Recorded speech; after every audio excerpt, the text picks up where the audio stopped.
लीला जी, आप एक बार फिर सोच लो।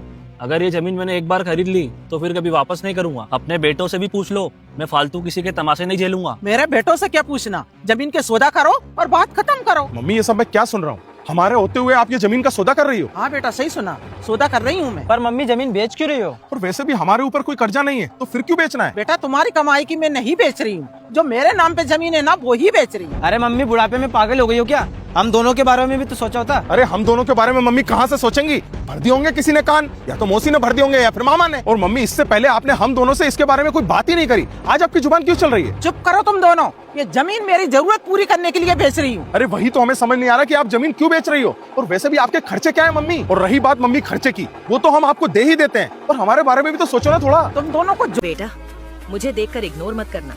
इस बार जो भी एग्जाम में पास होना चाहता है मैं पास कर दूंगी, मगर मेरा भी एक काम करना होगा।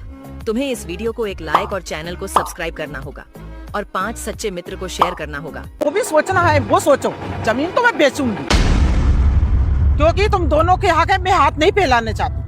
बेटा, जब तक मेरे पास पैसे रहते थे ना, तुम्हारे आगे मैंने कभी हाथ नहीं फैला। और पढ़ा लिखा के तुम दोनों को बड़ा मैंने इसलिए किया है ताकि बुढ़ापे में तुम मेरा साथ दे सको। और कुलदीप, मैंने तुझसे कभी भी कुछ मांगा है तो तूने यही बोला है कि मैं कल ला दूंगा। और अरविंद, तू हमेशा यही बहाना बनाता है कि मम्मी मुझे सैलरी नहीं मिली।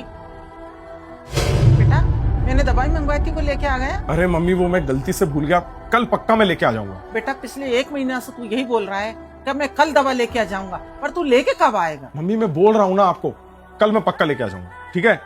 कल ले आऊंगा। कल कभी नहीं आता बेटा। अरे शाम की पार्टी पक्की है यार। बेटा, मोहल्ले की औरतें चारों धाम की यात्रा करने जा रही है, तो मैं भी सोच रही हूँ उनके साथ मैं भी चली जाऊँ। हाँ तो ठीक है ना मम्मी, चले जाओ आप। चली तो जाऊंगी बेटा, पर पैसे तो दे दे तू। मम्मी, इस महीने का पैसा तो मेरा पूरा खर्च हो गया और अभी तक सैलरी भी नहीं आई मेरी, तो मैं पैसे कहाँ से दूं मैं आपको? मम्मी, गलत टाइम पे पैसे मांग लिए आपने, मेरी पूरी सेविंग ही खत्म हो गई। पर आप चिंता मत करो, इस साल आप नहीं जा पा रहे हो ना, तो अगले साल आप पक्का चले जाना। समझ रही हो ना मम्मी? मैं अब थोड़ा जल्दी में हूँ तो मैं जा रहा हूँ। बेटा, जब माँ बाप बुढ़े हो जाते हैं ना, ऐसा नहीं है उन्हें किसी चीज की जरूरत नहीं रहती। अरे बुढ़ापे में तो तुम दोनों मेरी जरूरत को समझो। अरे जिंदगी भर तुम्हारी माँ ने जो किया है उसका तो फर्ज निभा लो। बेटा, तुम दोनों से मैं यही चाहती हूँ, मेरी जरूरतों को समझो। और आज माँ ने दोनों बच्चों से कहा, ये ज़मीन मैं इसलिए बेच रही हूँ क्योंकि तुम दोनों ने हमें मजबूर किया है। बच्चों ने कहा, माँ आज हमें माफ़ कर दो, आज के बाद ऐसी गलती नहीं होगी। आपकी सारी ज़रूरतों को हम पूरा करेंगे, हम आपका ख्याल रखेंगे। एक बार माफ़ कर दो माँ।